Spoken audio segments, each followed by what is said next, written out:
¿Sabías que existe un reloj del apocalipsis que actualizan cada año y que si ese reloj llega a las 12 de medianoche significará que ocurrirá una guerra nuclear que supondrá la extinción completa de la humanidad? Ahora mismo el reloj está en 89 segundos hasta las 12 de medianoche. Es decir, es más probable que nunca en la historia de la humanidad que se produzca una guerra atómica. Sí, has escuchado bien. A día de hoy, según este comité de expertos y según este reloj, es más probable que ocurra una guerra nuclear que durante toda la Guerra Fría, por ejemplo. Este año 2025, además, es el 80 aniversario del acontecimiento que cambió el rumbo de la historia. Porque hace 80 años, la humanidad decidió utilizar en combate el arma más poderosa y mortífera que ha sido capaz de desarrollar. En el episodio de hoy nos vamos a sumergir en la historia de los lanzamientos atómicos de Hiroshima y Nagasaki para tratar no solo de entender qué es lo que ocurrió, sino de comprender las motivaciones de aquellos hombres que autorizaron esa decisión que sin ninguna duda cambió el rumbo de la historia.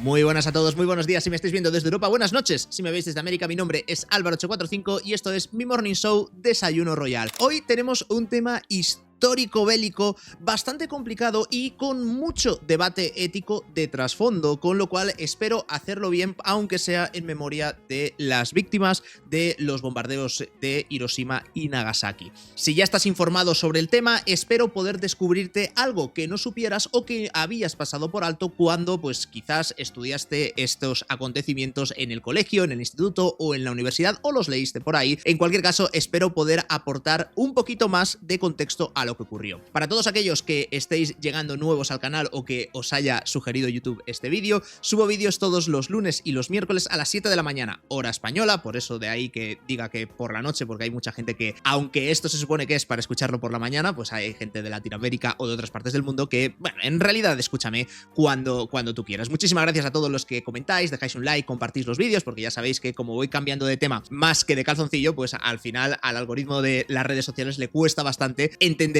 de qué va este canal. En cierto modo a mí también me cuesta un poco de comprender, pero hoy tenemos mucho que cubrir porque, como digo, quiero hacer un episodio especial conmemorativo del 80 aniversario de los bombardeos de Hiroshima y Nagasaki que tuvieron lugar el 6 y 9 de agosto, con lo cual verdaderamente el aniversario fue la semana pasada, pero bueno, pues es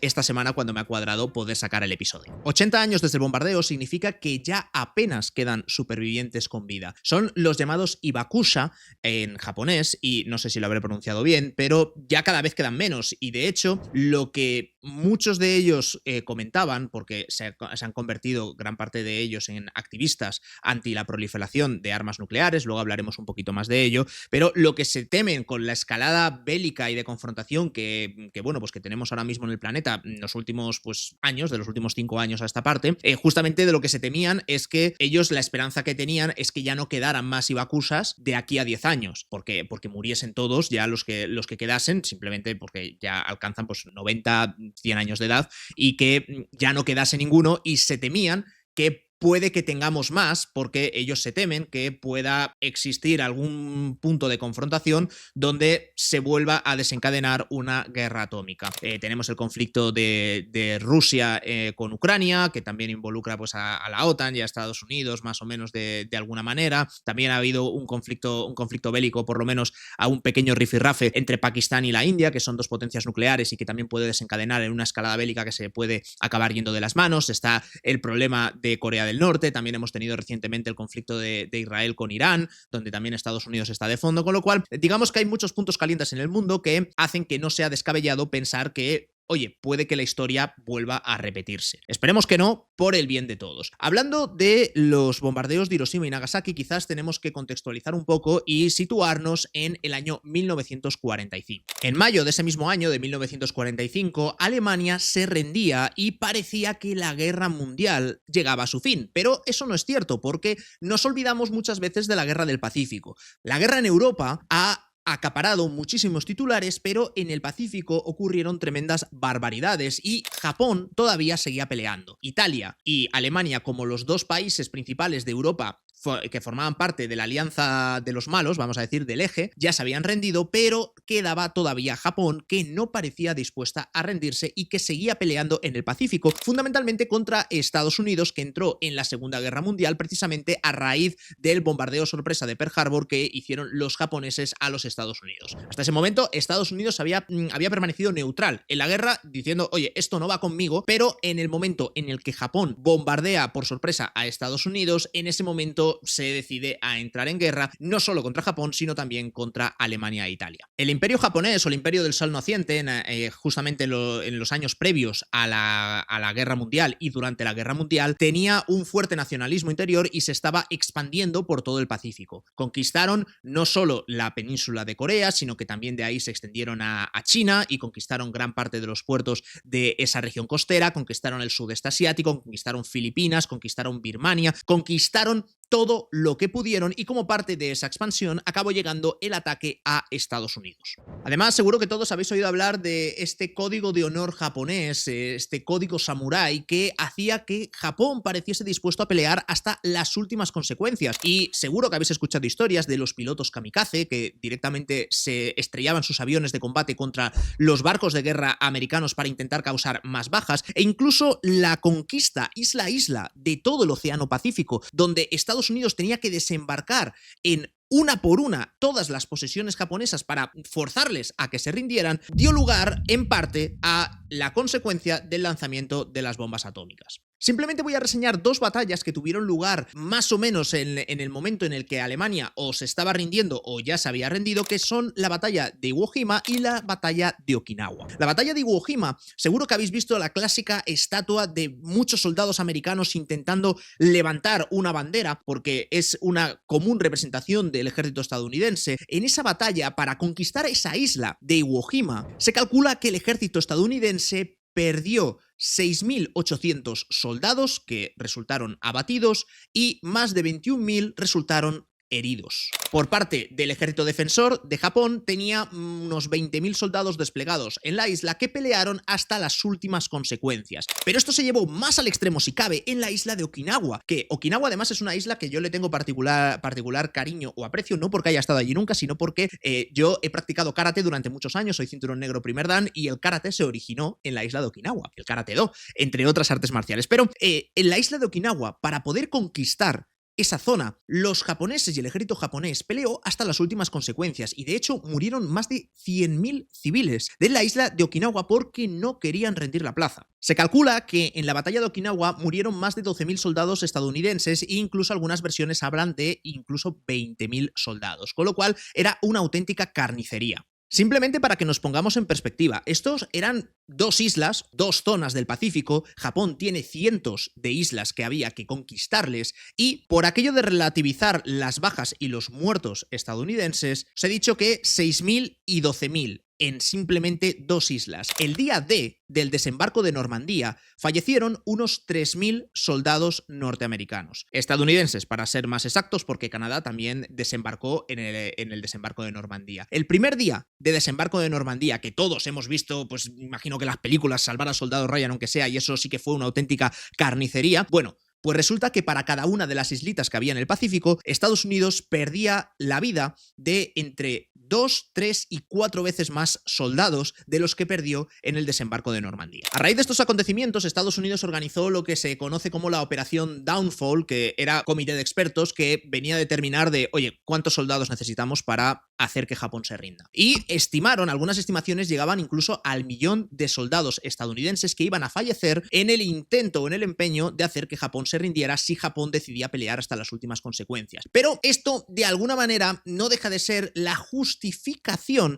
para poder utilizar las bombas atómicas sobre territorio enemigo y en este caso sobre Japón. Pero no adelantemos acontecimientos porque este simplemente es el contexto. Vamos ahora con el plan de Estados Unidos para acabar con Japón, porque esto se remonta ya no a 1945, sino que nos tenemos que ir a 1942, cuando el presidente de Estados Unidos, en aquel momento Roosevelt, decide organizar ese laboratorio secreto y ese proyecto Manhattan para desarrollar el arma definitiva, con el que poder acabar inicialmente con Hitler. Pero bueno, pues luego las cosas se desarrollaron de otra manera y finalmente se utilizó contra Japón. Básicamente reunieron científicos de todo el mundo y los pusieron en el desierto de Estados Unidos a trabajar en el desarrollo de esta potencial arma atómica. Todo este proceso está bastante bien contado en la película de Oppenheimer, ¿vale? Se toman sus licencias, por supuesto, pero bueno, digo para que tengáis una pizca de contexto, pues ahí está bastante bien explicado y fue un proyecto millonario, o sea, tenían muchísimo presupuesto ilimitado prácticamente, porque digamos que era lo que Estados Unidos pensaba utilizar para forzar que acabara la guerra. Con lo cual, en teoría, hasta uno podría llegar a pensar de bueno, pues hasta es por una buena causa, por evitar muertes, pero veremos que las cosas no fueron exactamente así. Porque el proyecto fue desarrollándose y no fue hasta el año 1945 cuando consiguieron tener una bomba que pudiese ser probada. Y esto se hizo en una prueba que realizó Estados Unidos sobre su propio territorio en secreto, que fue la prueba Trinity, donde hicieron explosionar una bomba de plutonio. Existen dos materiales radiactivos que se utilizan generalmente para las bombas atómicas, o por lo menos en ese momento. Podías utilizar uranio o podías utilizar plutonio. El plutonio que hace falta para poder servir de combustible de una bomba atómica es más fácil de obtener que el uranio, pero el mecanismo de funcionamiento de una bomba de uranio es mucho más sencillo que el de una bomba de plutonio. En cualquier caso, probaron la bomba de plutonio para ver si verdaderamente funcionaba este complejo mecanismo para hacer explotar el plutonio, para que nos entendamos. Esta prueba de la bomba se realizó el 16 de julio de 1945 en el desierto de Nuevo México, en Estados Unidos, y es la primera detonación nuclear de la historia de la humanidad. Se llevó en secreto, fue el proyecto Trinity, o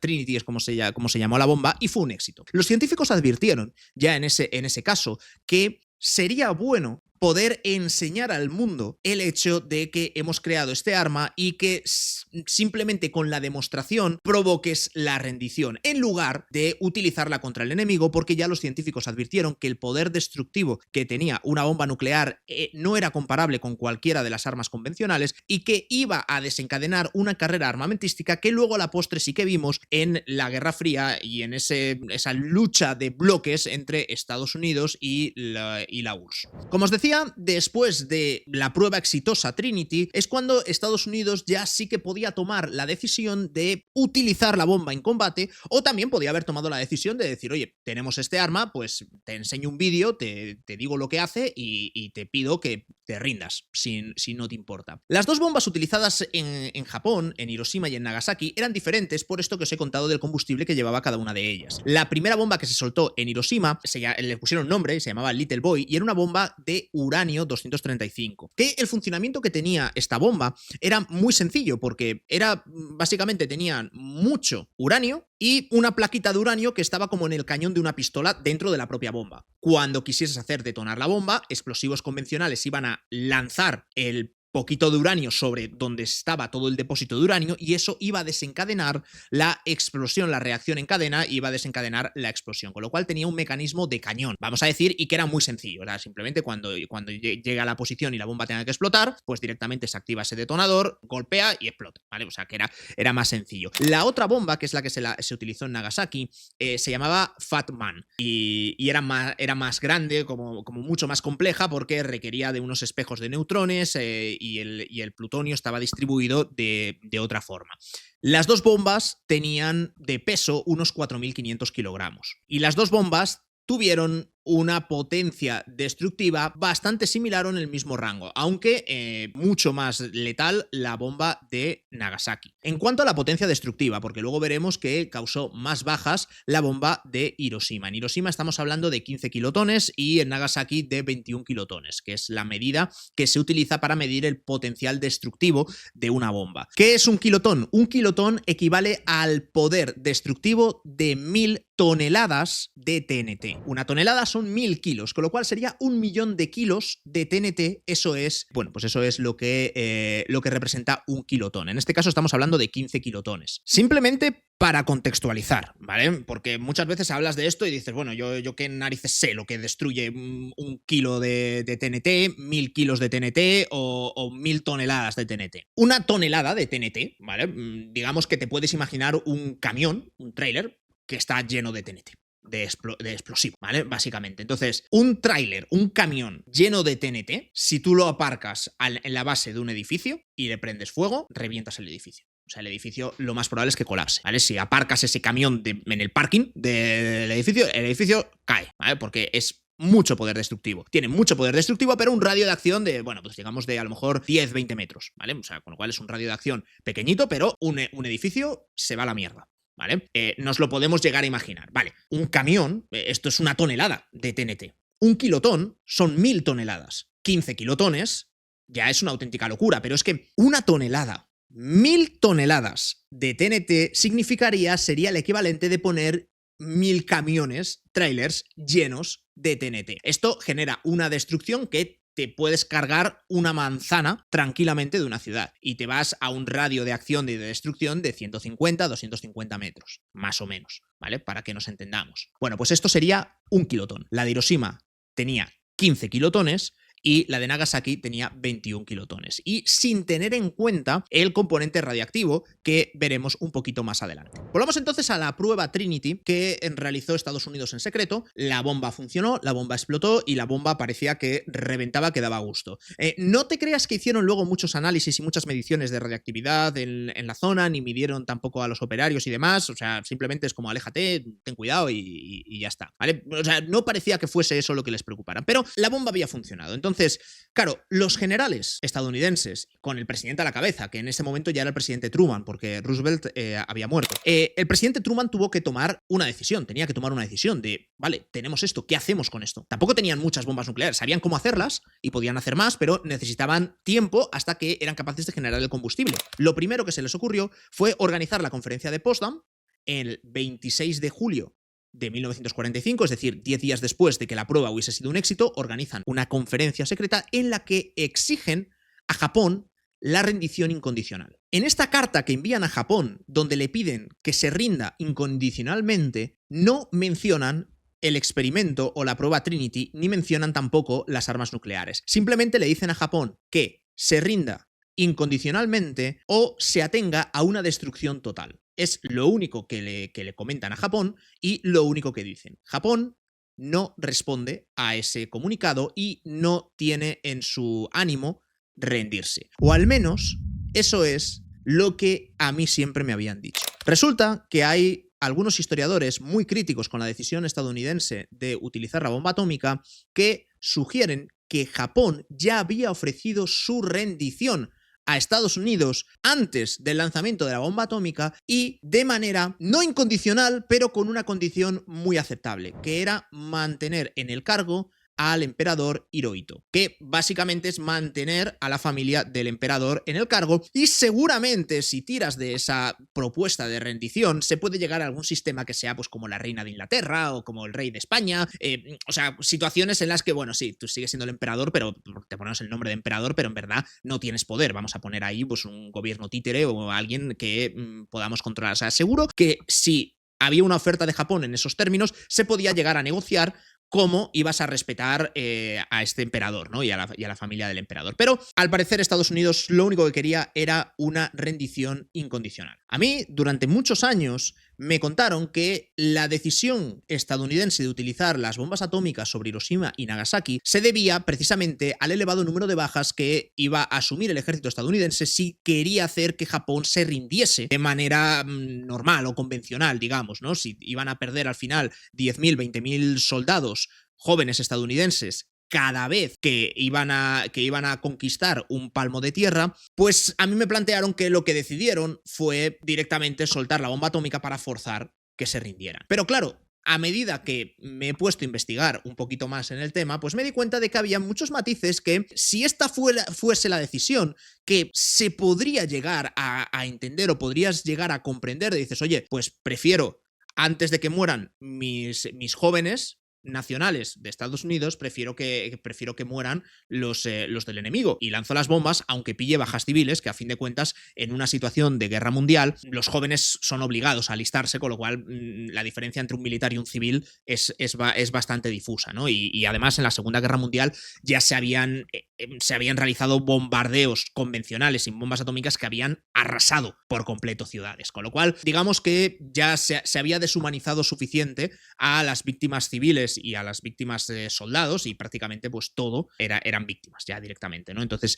claro, puedo llegar a entender que al final, para el alto mando de Estados Unidos, se le presentaba pues el clásico dilema del tranvía. El dilema del tranvía lo que te viene a decir es que imagínate que tú estás en una vía de tren, y la vía de tren se separa en dos partes, y en un lado están atados a la vía del tren digamos tu familia, tus padres, tu hermano, tus hijos, si los tienes, y en la otra vía del tren están atadas pues 10, 20, 50 personas que no conoces de nada. Y tú viene el tren, viene el ferrocarril, por allá por donde pase va a matar a todos los que estén, y tú tienes la palanca y tienes que decidir si activas la palanca para salvar a tu familia, a tus seres queridos y a gente que conoces, o si por el contrario quieres activar la palanca y salvar a más personas pero completamente desconocidas, y a cambio morirían tus seres queridos. Entonces es un dilema ético que se utiliza con frecuencia y que ciertamente no tiene mucho sentido pensar en ellos, desde mi punto de vista,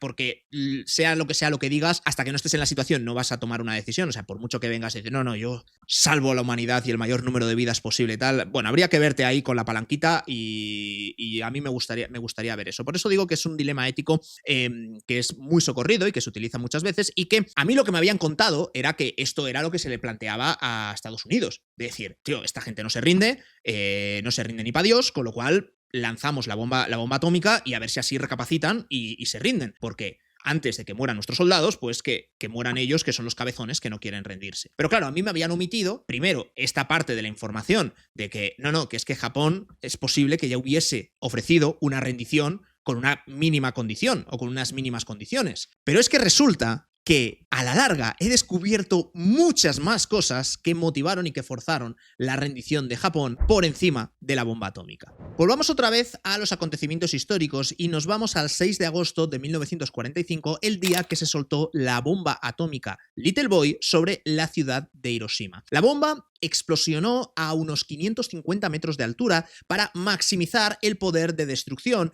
y aunque se lanzaba de manera manual, el bombardero pues digamos que no falló o no erró demasiado el tiro. Estamos hablando de que se desvió unos 100 metros, que claro, para la época la bomba se dejaba caer simplemente, o sea, es como ibas en el avión y soltabas la bomba para que cayese, o intentabas calcular que cayese justamente donde tú querías que impactase. Esta misión fue muy interesante porque había 3 ciudades que eran susceptibles de ser bombardeados. O sea, Estados Unidos ni siquiera sabía cuál iba a bombardear. Dieron la orden de que se iba a realizar el bombardeo o sobre Hiroshima, o sobre Nagasaki, o sobre una ciudad que se llama Kokura, que es una ciudad muy industrial que seguramente estaba sirviendo,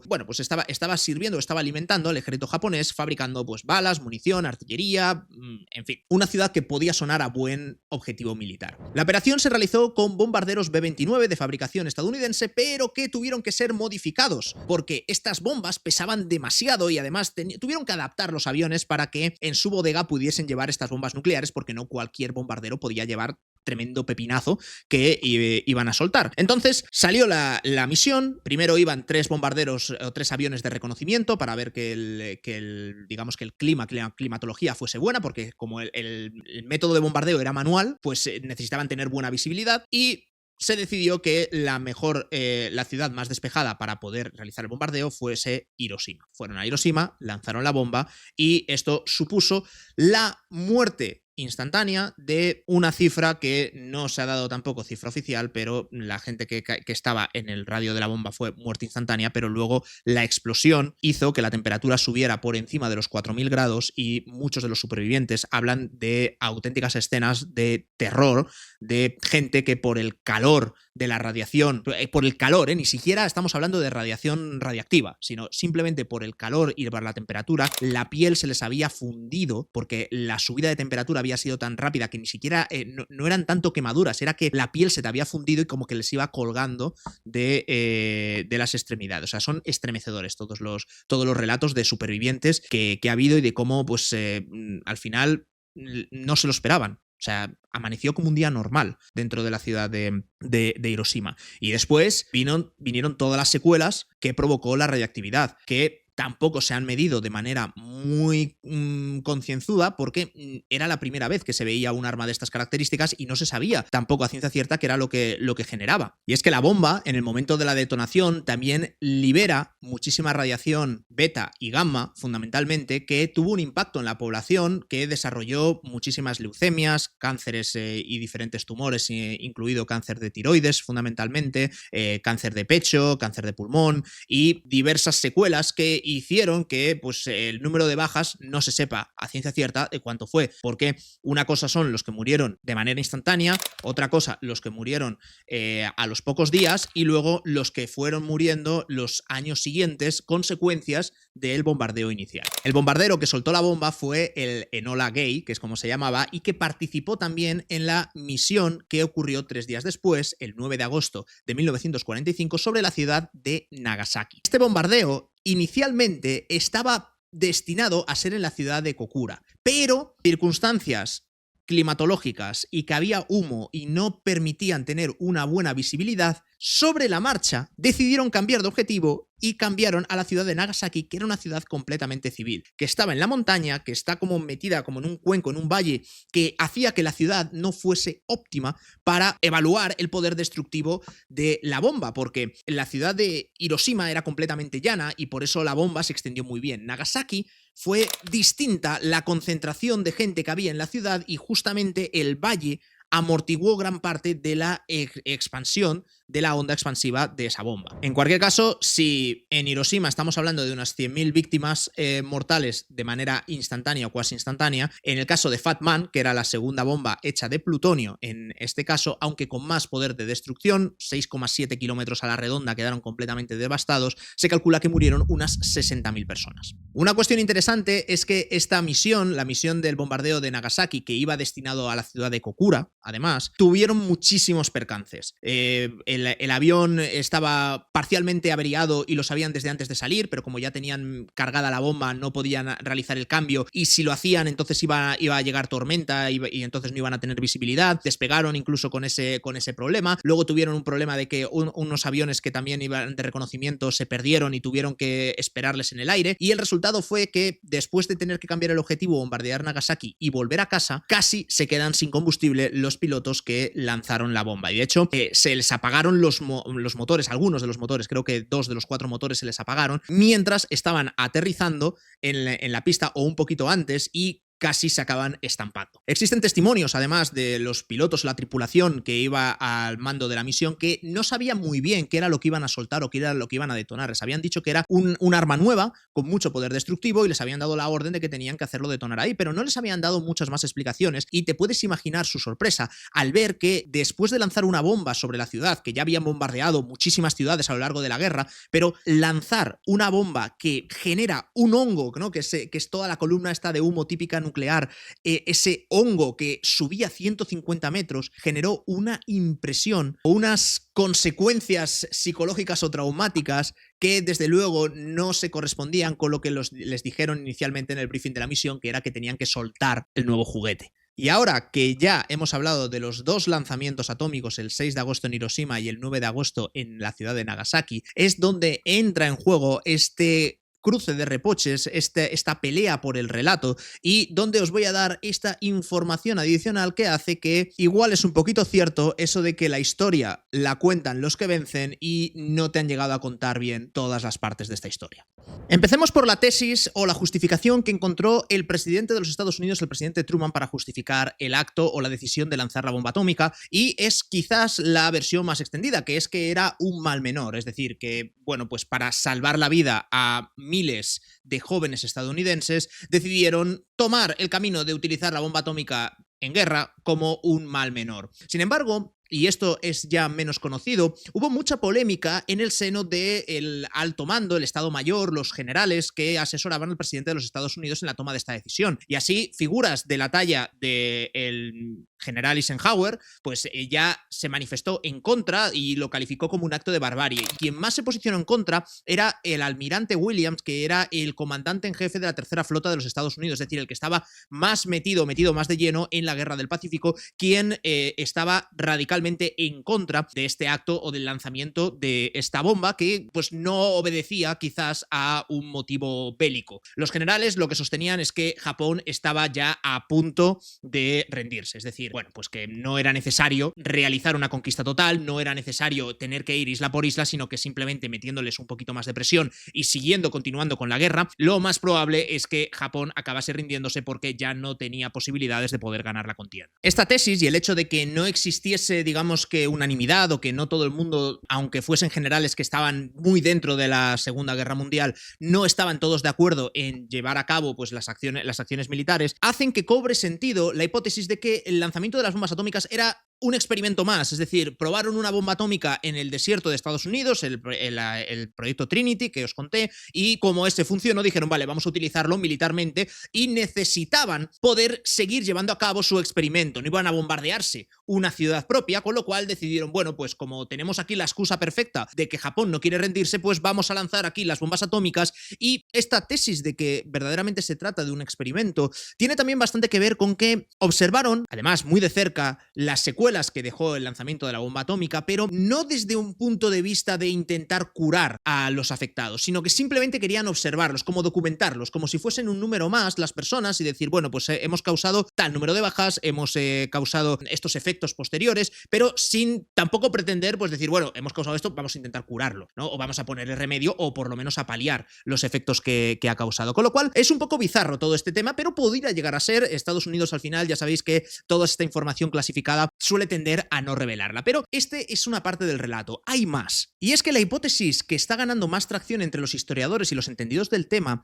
es una hipótesis que dice que las bombas atómicas no fueron el detonante para que Japón se rindiese en la Segunda Guerra Mundial. Es decir, que la rendición de Japón no tuvo nada que ver con las bombas atómicas. Veréis, para el momento del 6 de agosto de 1945, cuando se lanzó la primera de las bombas atómicas y luego el 9 de agosto se lanzó la segunda sobre la ciudad de Nagasaki, en ese momento había ya 100 ciudades japonesas que habían sido completamente arrasadas. Arrasadas con civiles incluidos, o sea, reventadas, digamos que convertidas en escombros, porque ya la aviación norteamericana y los aliados habían borrado del mapa hasta 100 ciudades. Con lo cual, claro, si los japoneses ni con esas querían rendirse, es que estaban dispuestos a asumir el coste. Es decir, no es la primera vez que veían una de sus ciudades completamente arrasada. Es decir, no es el efecto de que de repente lancen una bomba y te reviente una ciudad. La gente que es partidaria de esta tesis lo que dice es que ya habían visto otras ciudades que estén arrasadas y a los efectos digamos, de que el alto mando japonés se rindiese, es indiferente que la ciudad te la arrasen con una bomba o con 200 bombas. Pero al final el resultado es el mismo. Es un precio que estaban dispuestos a pagar y que además encaja muy bien con el código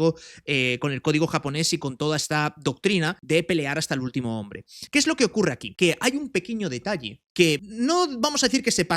pasa por alto, pero que no se le da tanta importancia en los libros de historia, que es el hecho de que la Unión Soviética declara la guerra a Japón el 8 de agosto de 1949, instantes antes de que se lance la segunda de las bombas atómicas. Y uno podría llegar a pensar, dices, oye, qué macabro aquí, ¿no? Qué oportunista la URSS, Stalin, ¿no? Para justamente declarar la guerra después de que ya están lanzando las bombas atómicas. Bueno, es que este era un compromiso que había adquirido la Unión Soviética en una conferencia que realizó con los aliados, con Reino Unido y con Estados Unidos, donde prometió que en 3 meses después de la rendición de Alemania, la URSS iba a atacar Japón para ayudarles a acabar con el enemigo japonés. Y el motivo era muy sencillo. La URSS, Stalin, era el más insistente a los aliados de que debían abrir un frente oriental y por eso se hizo la campaña del desembarco de Normandía, para tener 2 frentes y poder, digamos que, ganar más fácil a Alemania. Y la contraprestación que les pidieron los aliados es decir, vale, ahora que nosotros te hemos ayudado en Europa, tú debes ayudarnos en el Pacífico y en Asia y debes atacar a Japón. La URSS y Japón se cuidaron muy bien durante toda la Segunda Guerra Mundial de no entrar en guerra entre ellos. Y es cierto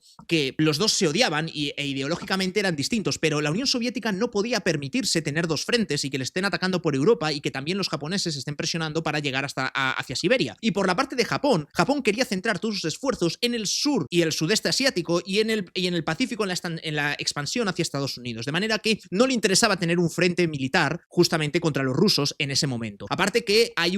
existía un temor japonés, no sé si fundado o infundado, a que quien era más probable que le realizase una invasión terrestre a las islas de Japón era precisamente la Unión Soviética y era precisamente el enemigo ruso. Por eso tuvieron un pacto de no agresión durante toda la Segunda Guerra Mundial que solo se rompió por la Unión Soviética el 8 de agosto de 1945, porque Stalin prometió a los aliados que en 3 meses después de la rendición de Alemania estaría atacando a Japón, o estaría atacando, en este caso lo que atacaron fue Manchuria, que era un país-estado títere, que ahora mismo hoy en día forma parte de China mayoritariamente. Bueno, se repartieron ahí un poco los territorios entre China, Rusia y lo que es la actual Mongolia, pero era un estado títere de Japón, que Japón lo tenía ahí para garantizarse el orden en la zona norte de la península de Corea, y bueno, pues eso es lo que atacó Rusia el 8 de agosto, que si te das cuenta, desde la rendición de Alemania el 8 de mayo hasta el 8 de agosto hay justo los 3 meses que pidió Stalin para poder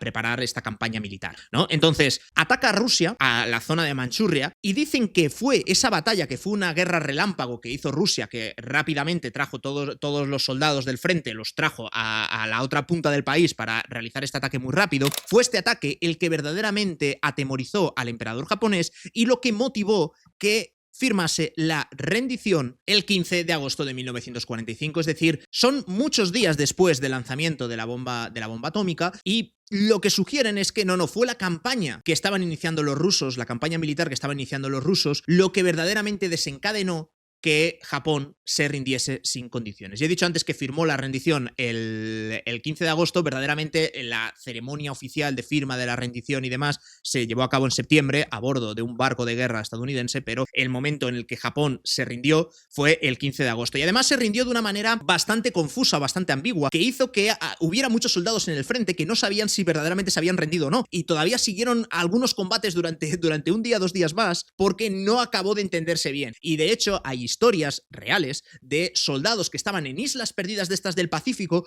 que mantenían su posición porque a ellos no les llegó la información de que la guerra se había acabado. No sé hasta qué punto. Hay algunas historias que son de muchísimos años, de una vida casi entera, y eso a mí me suena más a leyenda que otra cosa, pero que sí que tardaba la información en llegar y que tampoco el emperador se posicionó delante de su pueblo diciendo claramente que nos rendimos, sino que dio un mensaje por radio que se emitió con una calidad bastante mala y bueno, pues como que no se entendía muy bien qué era lo que estaba ocurriendo. Existe también, por supuesto, la tesis de que esto no era más que un experimento de los Estados Unidos, el dilema donde Estados Unidos pues tuvo que ponderar y ponderó mucho más alto, de mucho más valor una vida estadounidense que una vida japonesa, aunque fuese de un civil, aunque fuesen mujeres y niños los que iba a bombardear en las ciudades, digamos que asumió eso, pero a esta teoría también se le une la complacencia de los líderes japoneses, del emperador, porque si se ve desde la otra perspectiva, también al emperador le dieron una salida bastante buena. Es decir, no se rinde ante su pueblo como, oye, no podemos ganar la guerra, nos tenemos que rendir y liada máxima, sino que la rendición fue en unos términos en los que, mira, nos rendimos porque el enemigo ha tenido un avance científico extraordinario y ha desarrollado un arma que es demasiado mortífera y no podemos competir contra ella, con lo cual nos tenemos que rendir. Es decir, como que le pones la excusa para que puedan rendirse. Como digo, todo esto son elucubraciones y son teorías. También existe la posibilidad de que Estados Unidos quisiera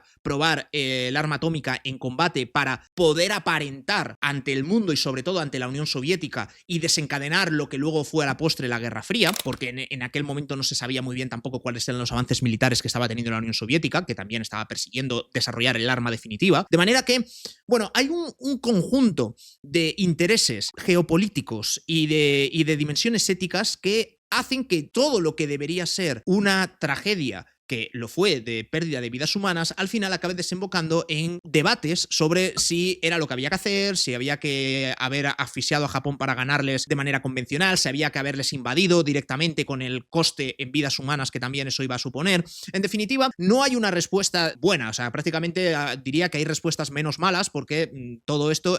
son decisiones que hay que tomar, por supuesto, en el marco de una guerra y de un conflicto bélico que, no olvidemos, llevamos ya 6 años de guerra, Japón más, porque Japón ya tuvo guerras anteriormente, antes del estallido de la Segunda Guerra Mundial, con lo cual, digamos que es todo bastante complejo. Pero yo sí que quería hacer este vídeo porque, como digo, yo me he encontrado con muchas cosas que no sabía cuando me explicaron toda la historia y el lanzamiento de las bombas atómicas. Parece como que nos quedamos ahí en simplemente marcar en el calendario 2 fechas, el 6 de agosto y el 9 de agosto, como las fechas señaladas donde se lanzó las bombas atómicas, pero creo que está bien tener todo el contexto de la operación, como de hecho el bombardeo sobre la ciudad de Nagasaki fue completamente casualidad, porque en verdad no era esa la ciudad elegida, sino que iba a ser otra. El componente de la toma de esta decisión también es bastante dudoso y está por ver que verdaderamente haya respondido a una estrategia militar y no a una estrategia de otras dimensiones o de otras características. Y en concreto, pues transmitiros que no es oro todo lo que reluce, en el sentido de que no todo lo que nos han contado puede que sea cierto o puede que no nos hayan contado toda la verdad. Espero que este desayuno royal, primero, haya servido para recordar pues un evento tan trágico para la humanidad como pudo ser el lanzamiento de la bomba atómica en combate. La única vez que se ha utilizado en combate fue en esas 2 ocasiones, con todo este contexto que os acabo de contar, y hace 80 años. Esperemos que no volvamos a caer en los mismos errores y espero que hayáis aprendido alguna cosa que no supierais que os haya dejado pensando o reflexionando al menos. Espero que os haya encantado, nos vemos en el próximo Desayuno Royal. Chao, chao.